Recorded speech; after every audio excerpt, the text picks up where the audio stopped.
Hey folks, it's John from A is for Alcoholic again. Today's conversation is with Stephanie Strange, a singer-songwriter out of Portland, Oregon.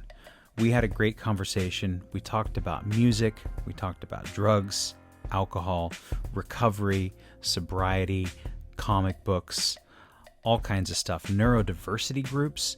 Who even knew that was a thing? I didn't. So it was a really great conversation. I ended the show, if you stay tuned at the end of the show, for her song 1 Year Sober. It's great. It gives you a little flavor of what she does, who she is. And it was just an all-around great conversation. So without further ado, here is my conversation with Stephanie Strange. I found you on SoundCloud, actually. Okay. Yeah, I was looking through podcasts and, there's so many different ways to find support these days. So yours was one of the first podcasts that came up. And I had just done a show at the Alano Club here in Oregon. And it kind of gave me that idea that I could seek other places. Mm-hmm. Okay. Yeah. Cool. How was the show at the Alano Club? Oh, it was so wonderful. Yeah. It was just in a room full of people. It was packed out, and there was no plug-in, which is great and unique to not have amplification. Really intimate in some ways, and then also kind of challenged me in ways to connect with the audience. And I got to tell stories, things I learned that you don't tell every audience. So I got to get really dirty and intimate and down in there with some of the stuff I sing about. And right. Yeah, then where some of my inspiration comes from.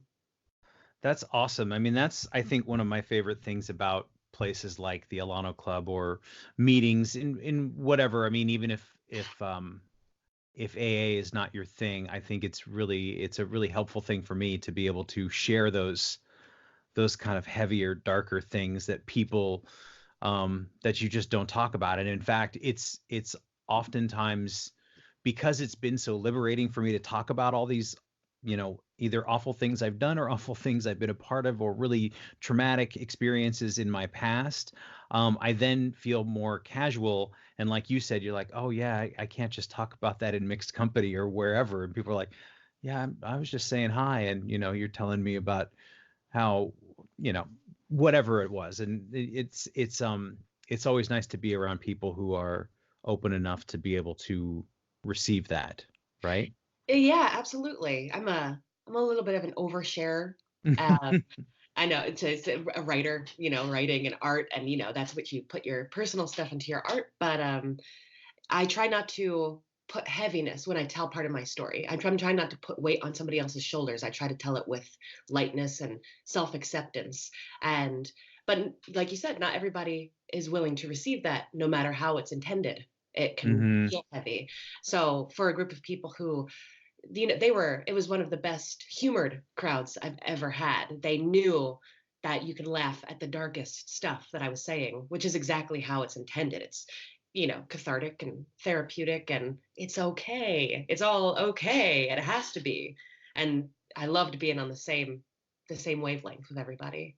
That's awesome. Well, I guess what I would like to just start maybe from the beginning, and one of the things that you wrote in your second email to me when you were sharing some of your story was that you said you were raised with some food issues. And I know this to be something that's true as well. And so I know that was a way that I learned how to cope, and it helped further other addictions later on. Yeah. So I was wondering if maybe we could talk a little bit about that to start.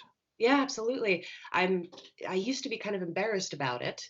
And one of the perks of talking maybe too much, maybe just enough, is that you realize how many people have similarities, that things aren't this deep, dark secret, and that you're not alone in it. And I think a lot of people that I've talked to, their addiction started with food, with how we relate to food. And there's this embarrassment around it. There's almost legitimacy to drugs and alcohol that food doesn't have. And I think that's dangerous, because if we're not addressing some of these foundational things, how we take care of ourselves, how we feed ourselves, then we can't get to kind of the crux of that panic, that addiction. Gotta fill that hole. It was explained to me by my co-host, his father, who has like 30 plus years of sobriety, and he's super into AA. And he said, if you want to see some real sobriety and you want to see some real strength, go to an Overeaters Anonymous a meeting, because imagine if you're an alcoholic, which I am, he said to me, and imagine if you have to have 3 shots of tequila a day and you can only have 3 shots of tequila. And I was like, I couldn't do it. He's like, exactly. Yeah. So I don't know if yours was it overeating, or was it like sugar as a kid, or Just abundance in everything? general, Yeah. everything. Um, Mm-hmm. that not lowing self-control, not regulating. It wasn't a lack of having anything. It came from having so much all the time. I think a lot of parents try to provide for their kids what they didn't have, and sometimes that can backfire by Mm-hmm. having too much and not learning regulation. And yeah, that's an interesting thing. When I quit drinking and quit taking opiates, the whole shebang. They were about 3 years apart, but I had this food. I had to relate to food, and so I'm 4 years into recovery from alcohol, 6 from opiates, and food is still, it takes up a lot of my mental resources. And sometimes I explain it to people if I know them well enough, and sometimes I just kind of keep it. You keep that internal stuff, and you don't know what everybody doesn't need to know what's going on and how hard it is. But I was very rigid in my eating. I was gluten free, vegan, sugar free, no processed foods, and that was, the first year was really easy for me in that way. I was going to the gym all the time and over exercising, which is also really common. And I was eating extremely rigidly to an unhealthy degree where I wasn't very flexible and I wasn't having experiences with people. I was actually avoiding going out with people and relating over food because I was scared of it. And it's been harder as I've learned to be more flexible, because you learn to take on a little bit more, and now I eat a little bit more normally, but it's still hard, and I think that's probably better than trying to rigidly control it, because Mm-hmm. it just doesn't work for too long.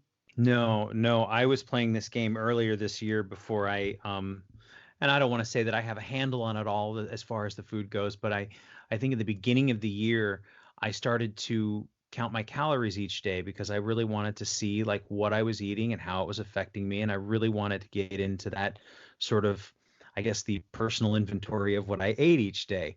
And Right. so then I started to realize, oh, well, I can eat super light during the day. So during the day, it would be like lots of carrots and cucumbers. And then I found this low calorie ice cream that I could eat like a pint or 2 pints or 3 pints. And it would get to Yeah. this point where that's how I was playing this weird little game with myself where I was saying it's okay because you're still staying under that calorie count that you Yeah. promised yourself. So you can still indulge. And it took me a very long time, but it took me a couple months I did that for like 2 months before I finally broke down. And I said to myself, I can't keep doing this. Right. And it just got that level of that moment of being tired of my own bullshit, you Yeah. know. And especially like when you talk about quitting one thing and then still having another addiction, like that's it going, oh well, I can apply these things to this other thing that I quit. And that's what I had to do with the food. Yeah, um that's most exhausted I've been in my recovery, is facing my other stuff, because mhm. you get all your resources ready to steel yourself against alcohol and drugs, and you think you have it handled, and then you look in the mirror and you realize that you have put it other places that you can't just quit. And that feels very defeating and heavy to me, because then it's just like, oh, it's my brain, it's not the drugs, it's not the alcohol, it's the brain that I'm stuck with. Yeah, yeah, and trying to trying to what do I want to say?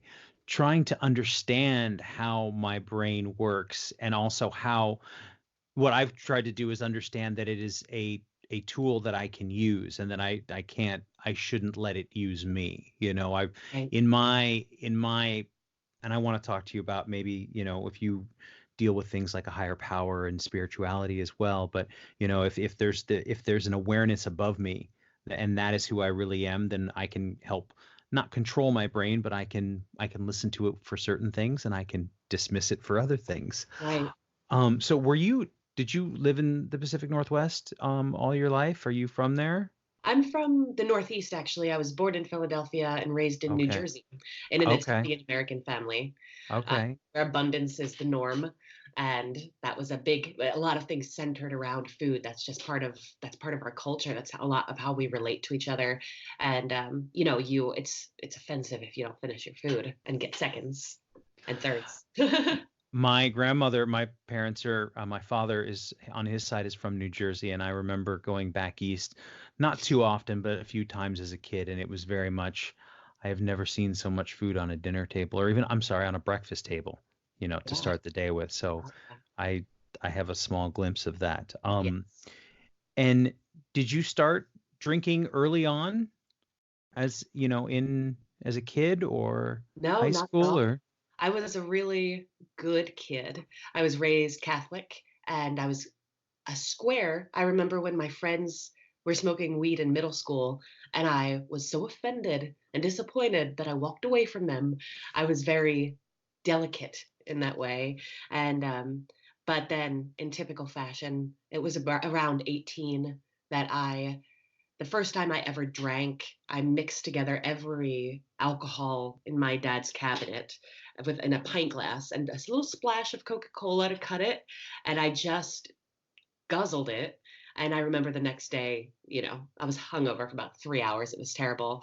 But just that way of drinking never really left me. And it was actually uh, when I was 21, my back went out. I had a back Mm-hmm. injury, and it wasn't about anything. It just happened, and it just never got better. And I was involved in the medical system, and it was something that they didn't understand why. I had three bulging discs, and they called it degenerative disc disease because there was no other definition for it.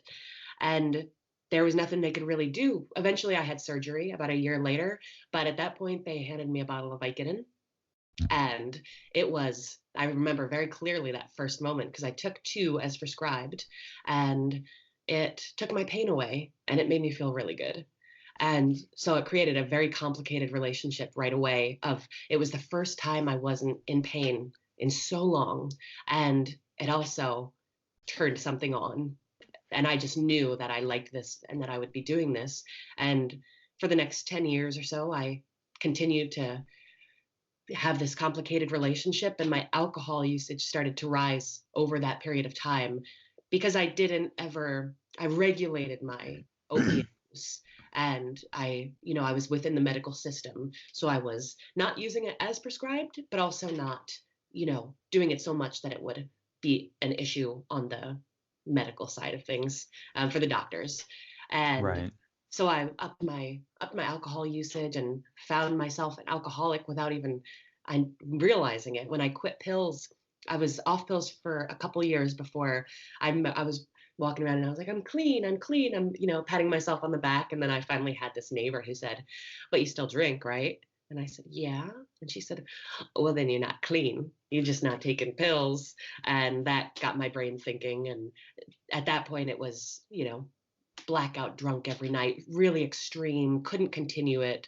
And so I got the chance to quit two separate times, which was, you know, rough, but also good because there's good things about sobriety, new sobriety as well. Sure. What was the so you quit alcohol two Mhm. separate times, you said, and what I was quit, the yeah, opiates once, and then I quit once? alcohol after that. So what was the moment with the opiates that made you go, I have to stop this. This is too much. I was living in a basement, and my roommate, with all good reason, had told me I needed to leave. I was having trouble paying my rent. I'd gotten fired from my job. I also found myself without a home. I had a friend of my mom who was willing to take me in, but it was a temporary situation. I had no income. I just knew that I didn't want to keep doing it, and that I've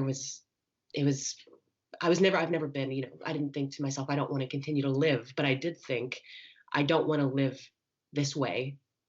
So it was really this kind of moment. And so I decided I have nothing left to lose, and I quit. It was pretty stupid, actually. I just stopped going to the doctor.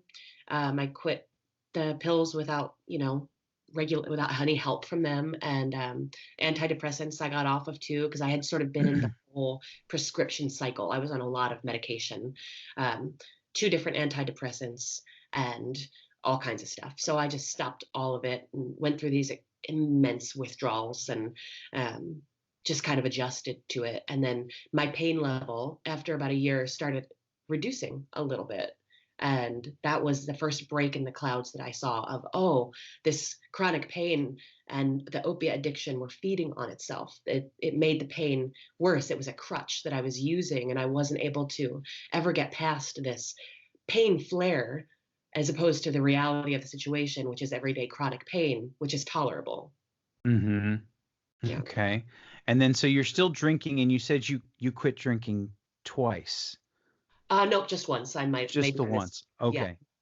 And so you had what, 2 years you said while you were and what would you call your sobriety date? Is it I call my sobriety date August 14th, 4 years ago, because that okay? was when I quit drinking. And that was really I Mm. mean, kicking opiates and getting off prescription medications was no small thing that rocked my world. But quitting drinking was where the clouds really started to part, because as soon as I quit opiates, my drinking increased a Yeah. lot.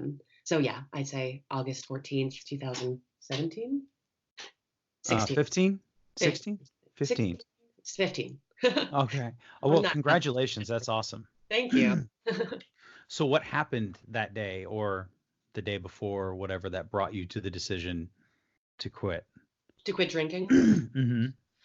I was working at a cafe that I'd been at for like 4 years, and I'd been going in every day hungover. And I had tried to, the whole year, I'd been trying to quit. And I was loudly announcing to everybody, I'm gonna quit now. I'm done, or I'm off it for 3 weeks, or I'm gonna be done for a month, or I'm gonna try 3 months, or 3 days. And it was this endless kind of cycle until everybody just stopped believing in me and believing what I was saying. And there wasn't a lot of support anyway, because I was had a lot of alcoholics in my life, so it was, a lot of encouragement to quit. And I think just being a contrarian did it. I was just like, hey, seriously though, I'm going to do this. Like, I recognized that feeling of, I can't live this way anymore. I was constantly dehydrated. Every morning, I would lay there and be too aware of my skull and my gums and my teeth. And, it was hurt in this Oh way that I'd no. grown used to. And also the dark thoughts and the self-loathing, and it wasn't something that could continue. And it wasn't this big moment, it wasn't this grand moment, it was just a moment, but I knew it because it had happened before. So it was this just really subtle shift of, oh, I'm never going to do this again. I'm done with this. I'm moving on to something different now. Hmm. Yeah. Um, and what kind of, you mentioned also that you didn't go the AA route. What kind of help did you seek out, or do you seek out? I mean, what, who did you talk to, and what programs, if at all, did you use? Well, I seek out AA when I need it, in terms of clicking into a support system. Mm-hmm. But I've had an interesting journey with spirituality, so that kind of scared me away from AA in some ways. And being a contrarian too, I didn't want to be part of the club. And but I found it to be a wonderful resource, especially as I kind of had got feet underneath me with it. And I've used some study into neurology. I'm very interested in neurology, and it kind of ties the addiction and the chronic pain together, since it's the brain, it's all about that brain. So I did a lot Hmm. of my own research and learning how to restructure habit and how we can use positive thinking, and we can change our reality with the way that we think.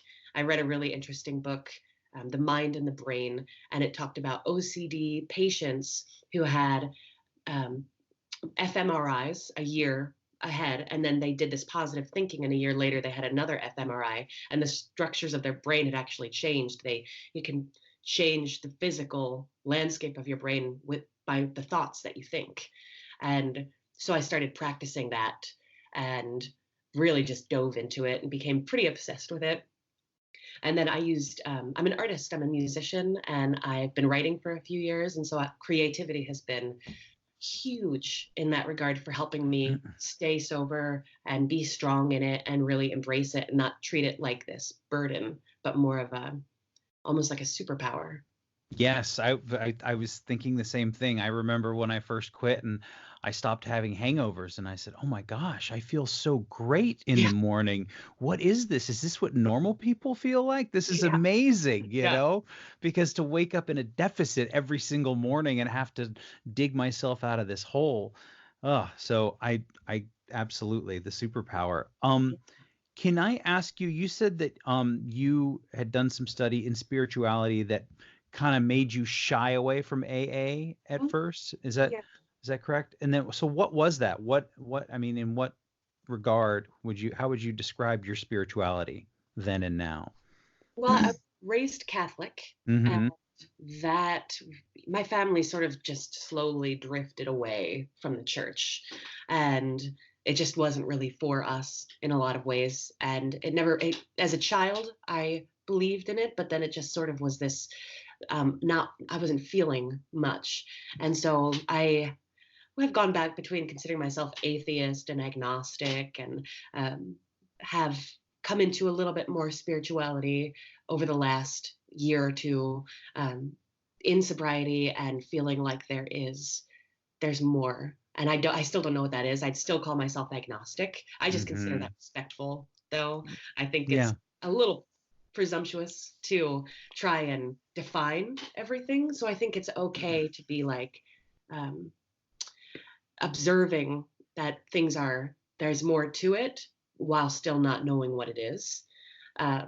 So when I say I'm agnostic, I don't mean I'm not spiritual, because I certainly am, and I feel that in communion with other people all the time, whether that's in an AA meeting, or in singing with somebody, or making music with somebody, or creating art, or just conversation. It's tangible and you can feel it. Um, so that's where I'm at with it now.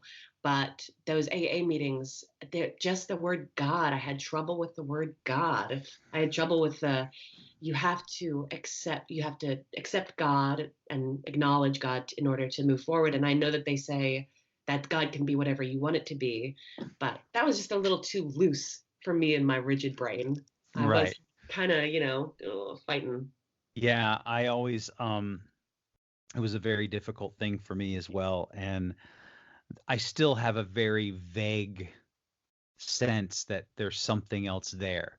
And when I feel things working that are beyond my control and I go, "Oh wow, why did that happen?" Well, there's something is working and it's not me. And Right. that's kind of that my relationship with a higher power or with a God or whatever you want to call it. I oftentimes joke that God is like this. He's like my roommate on that I got on Craigslist that works opposite hours. And so I don't ever see him in the house at the same time, but as long as I pay my half of the rent, he pays his half of the rent, and then, we both keep the kitchen clean. So that's kind of my sense of it all, because it was very difficult for me to I remember my sponsor asking me to, like, he gave my writing assignment one day was, I need you to tell me what your problem with God and spirituality is. He said, just go home and write that. Wow. And I wrote, I had somewhere, but it was like, I don't know, 5 or 6 pages of just, I went and reread it and I was like, who is this person? Like, there's a lot of anger and resentment and, Right. so I think that that's too what I find, really important to write things down as you go along and then reread them. And, as I'm sure you've looked at some of your writing as a writer before and after, um, did you also, in that sense, as being an artist and a musician, did you ever think, oh, if I get sober, I won't be able to create in the same way? Or has that always been a constant? Pardon me, I'm getting over a cold here. Um, I didn't think it and I wasn't really afraid of it. I idly wondered about it. And I'd, read a little bit about it. Tom Waits talked about that, how he moved from um, writing not so internally and writing more from external sources and not always having to carry that tortured torch, for lack of a better word. Mm-hmm. And so it had been on my mind, and I actually did stop writing for a while. I found that I put everything in this little box and I put it under the bed and I didn't look at it in order to make that first year of sobriety easier. And so my first year, I had blinders on and I was doing the exercising and I was rigidly eating and I was working a lot and I was just really taking care of myself. And then it came to a point where I had to take the box out, and that's when it got messier and harder. And that's when the creativity came back too, because I mean, it doesn't come without a price. It's catharsis. You're processing things. Um, so it did go away for a little while, but then I built a much healthier relationship with it. And I hope my art became better. I also put out a lot less. It used to be like a waterfall. I could be in the state of, I would used to get in my basement with a pint of whiskey and just write and play music for hours and hours and hours. And, now it's just a little bit less output. And I think that has to do with having higher standards and putting better stuff out. That's great. That's a great, yeah, absolutely. I Yeah. I agree 100%. That's awesome. Yeah. Um, what kind of whiskey did you drink, if I can ask? Whatever, I or could get was my hands on, but I was always, okay. I like Maker's Mark and Okay. yeah, All right. yeah. Um, Were you a whiskey drinker? vodka near the end. It was Mm. warm vodka, oftentimes under the bed. Yes. Just so I didn't want to go anywhere, Yeah. and I just would bring it closer and closer. Yeah. But I love that idea of having higher standards about the things that you create. Like that Yeah. is such an important thing, I think, for people who create for a living or just because they have to, if you feel the desire and then realizing not that you're destroying every little thing that comes across and being like, yeah, that's bad, or dismissing it, but that when you really want to put something out there and share something with somebody, that you want it to be really good and you want to be meticulous about the thing that you're saying, Mhm. and and that it's more important to you. And I think I've never heard it articulated like that, and I think that's really great.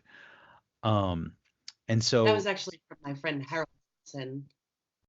Sorry, I interrupted you. mhm. I was telling him I write less as I get older, and he was the one who pointed out to me, but you're writing better stuff now. You're not just spraying it all over the place. And that Mhm. got my wheels turning of, oh, maybe there's more to this than you produce less as you get older. Mhm. And Um, there is. do you ever um do you find it difficult or challenging to say, oh, now some I mean, I don't know how much of your stuff I looked at the stuff you sent me and I watched some of the stuff I found on YouTube, but writing stuff about sobriety versus just creating in general. Mhm. Um, I know that when I first got sober and then I started writing, and a lot of it was based around sobriety, and I thought, this is not what I wanted. I don't want to be somebody who writes about sobriety, and then the thing that I'm going to create is this podcast every week that's about sobriety. Like, Right. that's not what I wanted. That's not what I wanted from life. And I've changed what I want, more now. But Yeah. balancing those things, do you find that difficult, or does it come easy, or are you happy to write about sobriety versus other things? I'm happy to write about sobriety. I don't want to write exclusively about sobriety. And I find I have these pockets of things that I focus on. I write about being a barista, and cafe work has been very interesting and brings some really poignant stuff to the surface, and sobriety as well. And it's all tangled up in there. Yeah. Because sometimes I'll write, straight about my struggles with sobriety. I'm having a hard time. This is what it looks like. But then it has weaved itself into this um, fantastical story that has become a part of my band and this comic book series that I'm writing.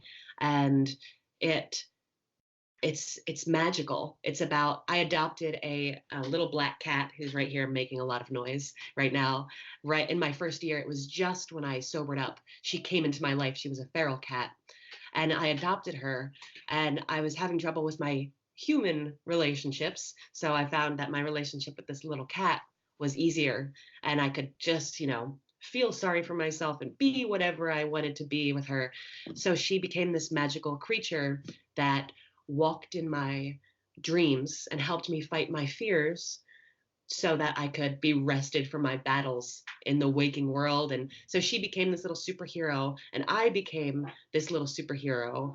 And that is so, a lot of times when I'm writing about those things, I'm really writing about sobriety and fear. And Yeah. because sobriety, like recovery and addiction, it is universal because it's just fear, and everybody has fear. So I mean, I can say it's about recovery because it is for me, but everybody has something that they're fighting and that they're afraid of and that they need some help with.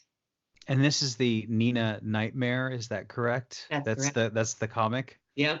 That's awesome. Yeah. I saw you sent me the cover and it looks great. The illustrations look great and super cool.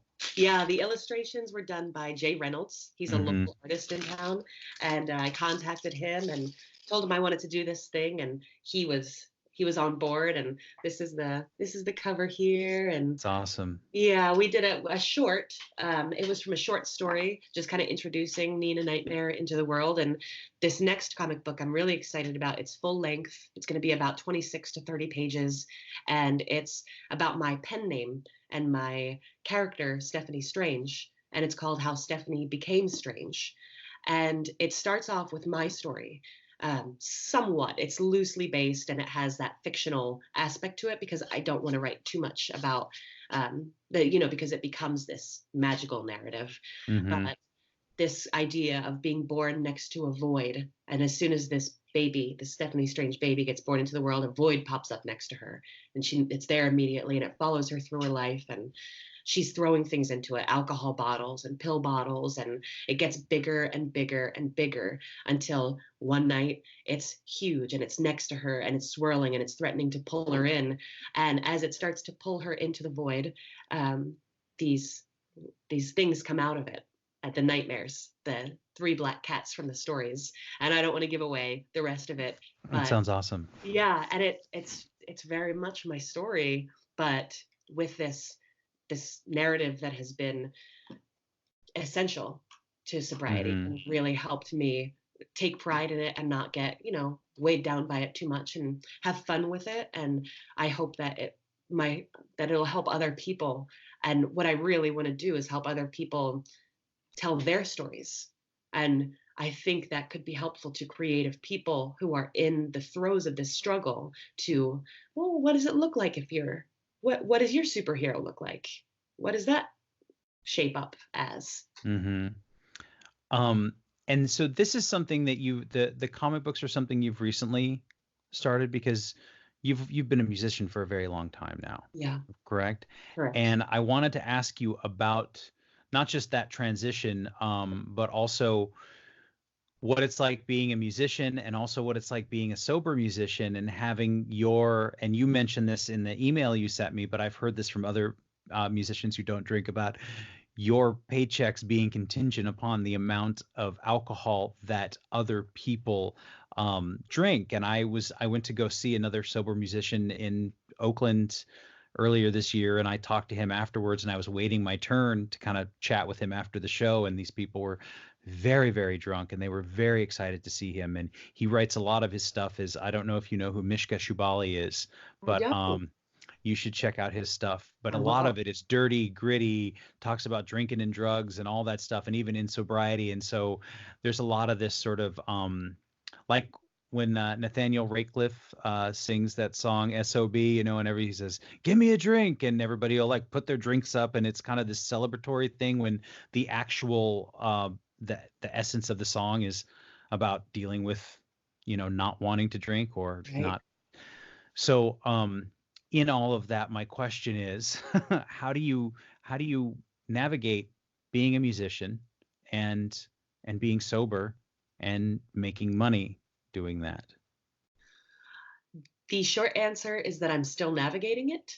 Okay. And I feel really excited about having performed at the Alano Club and connecting with some other organizations and setting up, hopefully, I'm working on it right now. This is very new.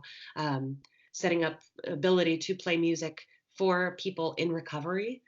And I'll probably always play in bars, and that's great. I like that. It doesn't pay much because the main thing is the alcohol sales.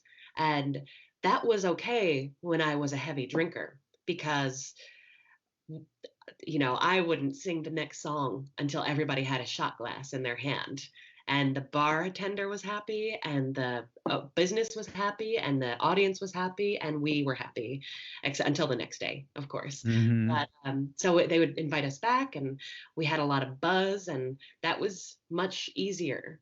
And now it's, I have, in terms of the performance, I have to ride out more awkward moments and insecurity, which I think makes me a stronger musician as well, because I'm not just dulling it to get up there. And that's been a really long journey to be able to get up on stage, and the performance is just more mellow and more coherent and less raucous. And I've learned to book places where there's, even if there's drinking, maybe it's a wine bar instead of a dive bar, even though I love a good dive bar. Yeah. But it's just, learning my crowd. And local business, I'm up for supporting any kind of local business, but I don't push drinks on stage anymore, obviously. I do say, tip your bartender. And it's I'm looking for ways to expand, not an exit from that, because that's such a huge part of being a musician and reaching audience members. And I do believe that even if I'm writing about sobriety and recovery, that may not be that to somebody else, but it still hits home hard enough because we all are struggling with whatever. And I'm losing my track of my thought because my Hmm. yelling in the background.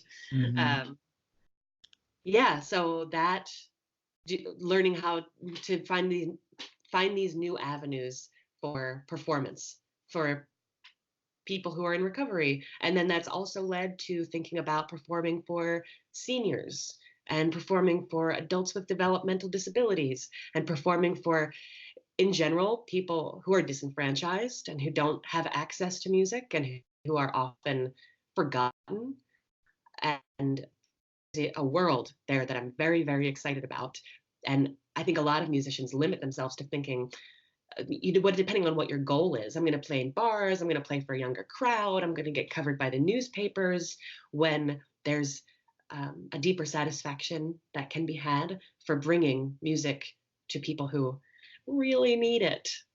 Yeah, I had a conversation with a woman down in LA, and she's a stand-up comedian, and one of the things that she does now, I think it's her main gig is she works for a company or a group that brings stand-up comedy to people with Alzheimer's. So they go Wow. out, and it's really really awesome. So I mean, there are these other avenues for people who are for performers who are used to or thinking that they have to be relegated to being in a bar all the time. Right. And again, like you said, that can be a really cool thing, and that can be fun, and that doesn't have to end, but sometimes you're just, I don't know. I mean, you get tired of it, and you get wary of it, and it becomes more and more of a challenge to try and connect with people when they are not entirely there. Right. I personally don't want to play for the crowd that's going to make the bar the most money.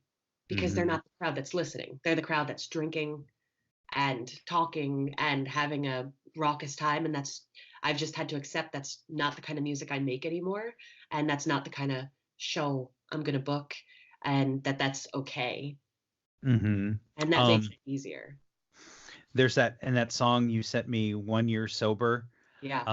That probably doesn't go over very well at, in a dive bar. You're not, if you're playing wherever, and I don't know I used to know some of the clubs in Portland, but not anymore. And I love, there's a line in that where you say, and I don't know if it's a little bit of a rebuke to AA, but it's like you say it takes 12 steps, but I bet I can do it in 10. Is that Yes. something to that effect? Yeah. Sassy, strong-headed. And I love that, because in what I hear for me is that alcoholic brain going, I don't need your rules. I know Yeah. how to do this. I can do Yeah. this on my own. I don't need Right. you to tell me how to do things. But it's a great song, and I would ask you, because I have my notion of how I might describe your music, but how would you describe the music that you make now? The stuff that you sent me. And Well, I've got two things going on. okay. And one is the strange world songs, and they're creepy and they're theatrical and they're really fun. They're definitely still on the mellow. I call it gypsy soul, where it's Okay. sort of gypsy sounding. I know that's not a good word to use anymore, but I don't know what else to replace it with yet. And so that's really fun, and that ties into the comic books, and that ties into the storytelling, and it's really accessible to everybody. And Mm-hmm. then there's the more kind of straightforward me, not the Stephanie Strange character. And there's a clear line between them. And that stuff is more, it's poignant, it's sharp, it's humorous, it's complicated, complex, let's say. I don't pull my punches. I don't spoon feed lyrics or anything like that. So if you're not listening, you're going to miss it. And I'm lucky enough to be surrounded by some amazing musicians who really raise the music up and help it be even more accessible. But it is really lyric driven. That is what everything focuses around, sort of this um, sharp darkness, Yeah. humor. I definitely hear a lot of, and please correct me if I'm wrong. This is what I hear, but Yeah. it's this, like, a lot of these large sweeping strings that are in there, and it reminds me of, and again with the lyrics, it's almost this sort of Andrew Bird-esque vibe. I don't know if you're familiar with his stuff Yeah. a little bit, kind of some of it, like you said, dark and maybe a little creepy, and he's much more maudlin, Yeah. That's a good word but for it. that was kind of a little bit of the feeling that I got from it as well. And Oh, I really enjoyed what I heard and what you sent me. yeah. Yeah. And so what does sobriety look like for you today? I mean, are there practices or things that you do on the regular? Do you have prayer and meditation and journaling and whatever? Like, what is that? How do you go about your day? Well, self-care is a huge part of it, for sure. The first thing I do when I start to, because I keep my depression and my anxiety in check, and that is a huge part of it. It's like I said, with addiction is some people's bag, but everybody's got something, whether it's uh, intense anxiety or depression or OCD or all, the millions of things that we carry around with us. And so I think self-care is a huge component. So the first thing I do when I start to feel bad is I drink water, I breathe deeply, I stretch, I make sure I've eaten vegetables. Um, I make sure I haven't isolated myself and I'm not falling into other bad habits that Mm, I was also raised with TV. So if I find myself on the couch for hours staring at the television, I have my things that I got to say, okay, you got to get out, you got to walk, you got to talk to people, you've got to do something. Nature is a big part of that too. So that's sort of my first line of defense against falling into depression, because I find that not feeling well leads to wanting to drink. And then in terms of support, I talk openly and lightly about my recovery. I write about it. I am comfortable with that. I find that where some people might feel uncomfortable with it, there are other people who have this look of surprise on their face and share that they also have things that they thought they had to keep quiet, but me talking about it gives them permission to air it out, and it doesn't have to be a huge deal. So that talking to other people is a big part of it for me too. And I go to AA meetings, I go to Buddhist meetings when it suits me, like just I sort of, give and take, which I know they're not all intended for that, but I figure you take what you want and you leave what you don't. And that seems to be working for me for now. And I know that some people, I respect AA, and they rely on it, and it really holds a lot of people in their sobriety and holds them accountable. And they find that's where they find their connection with other people. So I think it's different for everybody, but Yeah. that's what it looks like for me. And then when I start to feel bad, I do all those things and talk to more people, and yeah, just try to take care of myself. Is it the refuge recovery meetings? Are those the ones you're talking about, the Buddhist ones? Yeah. There's actually right near my house. Yeah, I went to one of those for the first time with a friend of mine who does he does Celtic mindfulness. His name is Frank O'Connor, and he's an awesome dude. But he took me to one, and he's very much into it, and I loved it. Like, I was like, oh, and they tell you this is intended as an addendum to whatever other recovery and sobriety that you use. Right. And I'm not one to promote any particular brand whatsoever. Yeah. I love what you said about, like, take what works for you and discard the rest. And I think that too often, and this is just my opinion, but too often people get, and the structure was very important for me in the beginning. Absolutely 100%. I realize now that what I was lacking was structure, but that not everybody needs that. I went to a refuge recovery meeting, and I got home and I was telling my girlfriend about it, and I said, yeah, they didn't really have all the structure, and, like, I don't know how these people stay sober with this. And she's like, John, that's because that's not how you do it. Okay. Right. It's not about Right them. now. It's about, right. Yeah. And so it was very eye-opening when she said that to me, and I was like, oh yeah, I'm the one who needs the structure. It has nothing to do with these other people. Yeah. So that's something that I always try to keep in mind as well, that it's not about what works for me. It's about what works for everybody.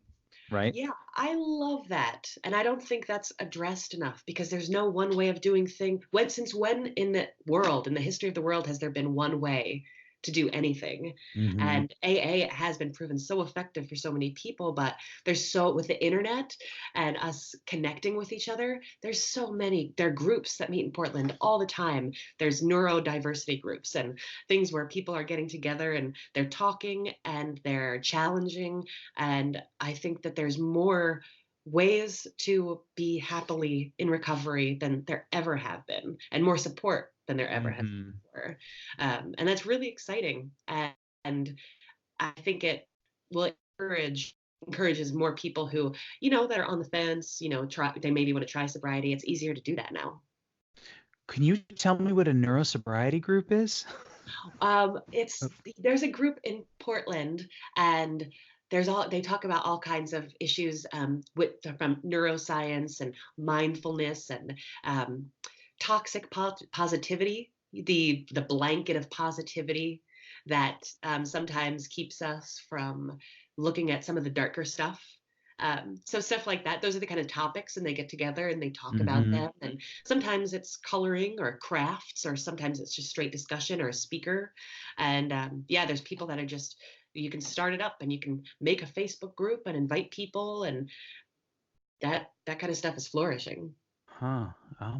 What is toxic positivity? I mean, I kind of get the idea of what you're saying, but can you expand Toxic a little positivity, I don't know. I mean, you're in California, right? Oh yeah.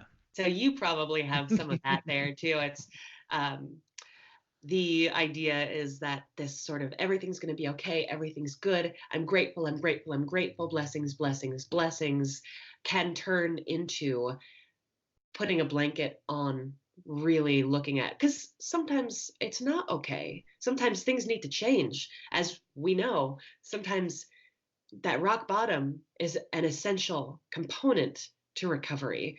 And, I don't think that I think positivity has played a huge part of my sobriety. Thinking positively, making sure that I get out of that mindset that was keeping me feeling sorry for myself and feeling overwhelmed. But at the same time, I'm a big fan of using humor. And humor is looks at the dark stuff. You need to have that to kind of pull it up. So Hmm. toxic positivity is where it's not really thoughtful. It's just this kind of blanket over everything and stuffs the problems down, kind of like avoidance. Yeah, Yeah. yeah, I hear that. Yeah. I definitely, there's a lot of, I believe in being grateful every day, and yes, there's a lot of that in California for sure. Yeah. But I think that yes, it's important to take those things that are difficult, and like you said, something is not okay, that means it needs to change. Right. And to create that change for myself, I need to look at it and dig through it, right? I have to Yeah. kind of in a lot of ways sift through the dumpster of my brain and emotions and try and clean it out and see what's going on in there, what stinks, what's rotting in the Yeah. fridge, and Right. what Yeah. needs to get thrown out, kind It's of, not you know. pleasant. Yeah. uh, And it but doesn't feel having good. but having a clean refrigerator is a beautiful thing, you know, and you Yeah. can restock it with fresh, healthy, good stuff. And so But first you have um, to get your hands dirty. this is true. This is true. So yeah, I love that idea. Neurodiversity groups. I'm going to be looking this up. Yeah. I Um, don't know the exact title, but that was the name of one of the classes. And yeah. mhm. um, what else was I wanted to ask you? Is there anything that you struggle with today in sobriety, as far as from maybe not alcohol, maybe not pills, maybe, we talked about food, but like, are there any struggles that you have today in sobriety? Yeah, I mean, it comes in waves. Sometimes, some weeks and months are easier, and sometimes it hits me like a wave, and that's just how it is, and I just kind of have to ride the wave out. Um, I guess I found that when I crave alcohol and when I feel like I'm a little bit closer to that edge, it's because there's something else going on, and that is the challenge, is not having. Sometimes I feel like I don't have a chance to rest. Like I just got this brain nagging at me all the time. And I struggle to not feel a little bit sorry for myself of like, well, everybody else gets to have a break from their brain for a little bit, and steering away from that mindset and tackling the stuff that's underneath. Um, what everybody has their own stuff you drink to escape, to cover up, and to hide from things. So facing that stuff is very challenging sometimes. It's hard work. And that, I think, is the biggest challenge for me, is continuing to look at that and continuing to address that, even when I'm tired, even when I'm struggling financially, even when I'm in chronic pain. Um, that is a huge part of it for me, is treating pain, whether it was emotional or physical, and what that looks like as I get older. Uh, Hmm. so yeah, there's lots of challenges, but it's facing it piecemeal and seeking help when I need it, and trying to not let myself slip too far into feeling like I'm alone with it, and like this is a heavy burden that nobody else has ever carried. I'm just carrying the heaviest boulder in the whole world. So moving further away from that, and so continuing to write and share my stories and perform on stage and be so open is Hmm. a huge. It's an answer for that. One of the answers.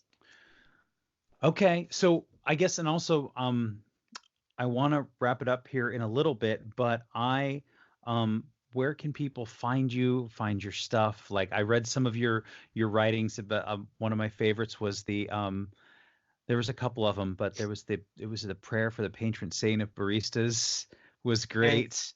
And there's this video on your Instagram where it's a day in the life of a musician, and Oh, that it's was a good one. the best. It's really good. I pulled coffee for many years in Yeah. Seattle, and we used to call ourselves Sprobots.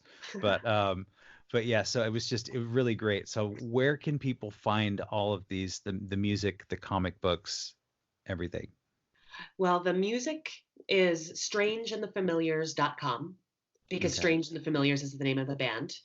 And the writing is bellastrano.com, which is Bellastrano,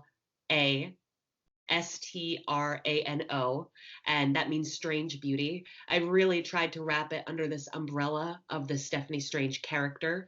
So, Googling Stephanie Strange, Strange and the Familiars, Bellastrano, Nina Nightmare gets you to the Instagram stuff and the Facebook. And I love it when people reach out to me. I love interacting with people. I love sending folks stuff that's unreleased.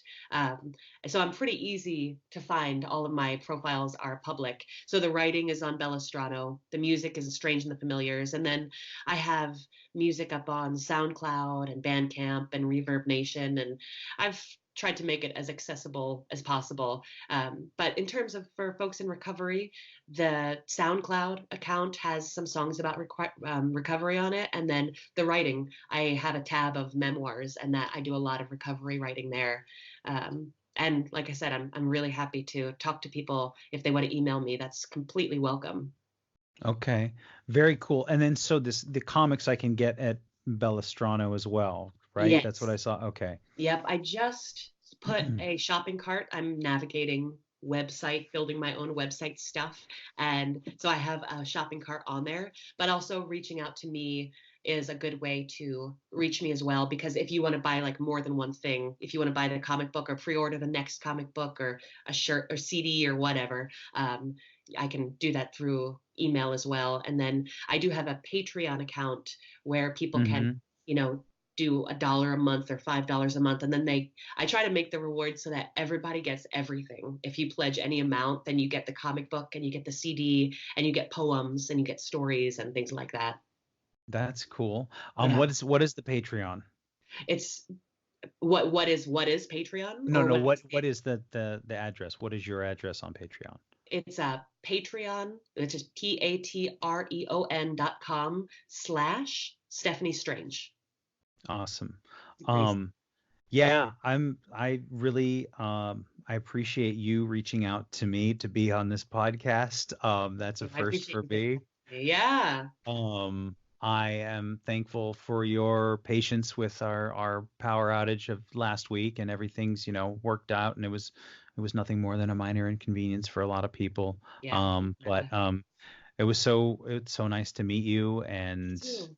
awesome. Oh, I wanted to ask you too, what I love your website for the writing, and I'm wondering what you use. What like, is it Squarespace or It's WordPress. Wix? WordPress? Yep. Okay. Very easy. I don't know HTML. I don't. It's My partner has his own website, and so he showed me the first time how to do stuff, and since then it's just been organizing it and throwing up photos, and it's really straightforward. Um, so that's been Okay. nice to be able to put the shopping cart and everything kind of on those two websites. Okay, cool. And then yeah, I can't thank you enough. It's been really nice to talk with you and It get was to nice know to you. talk with you too. Yeah, thank you so much. And I really appreciate your perspective. It's so nice talking to other people in recovery who are doing cool things. Yeah, yeah. Yeah.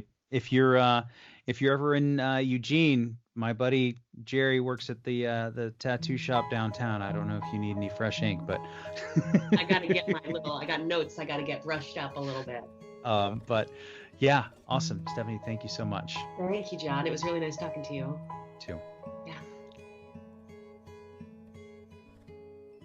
1 week sober, the rest of this God-forsaken life to go. How could you love someone you've never known? Doubt me, tell me I'm weak.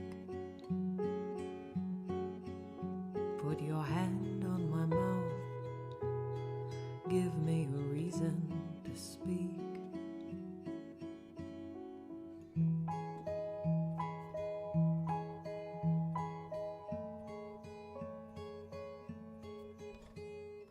One month sober, the rest of this God-forsaken life to go. It's not the whiskey I love, it's the undertow. Hurt me, tell me I'm too far gone. Hold me down, give me a reason to rise before dawn.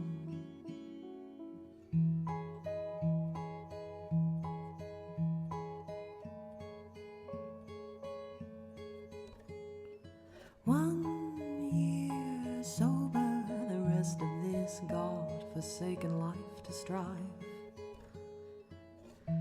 I would do anything to remind myself that I'm alive. Leash me, treat me like the beast that I am. Leave me, give me a reason to prove that I can be stronger, that I can make amends, that you may have 12 steps, but I can do it in 10, that I don't need a lover, I need a friend. If it's not one thing, it's another. If it ain't whiskey, it's men.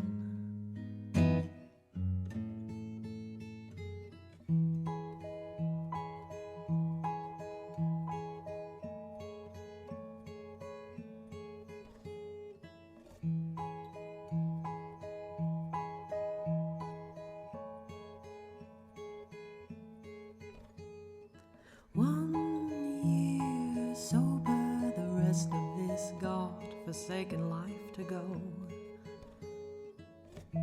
Thus far my little black heart is a no-show. Comfort me, stand by my side, meet me, give me a reason to break open and prove that I can be softer, that I can bend. If you will be a man, then I can be a woman. I need a lover less than I need a friend.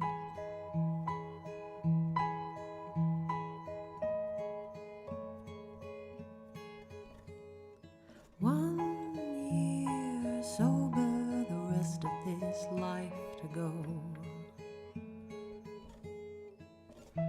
Never was the whiskey I loved, it was the undertow. Comfort me, tell me there's still time left. Hold me, tell me I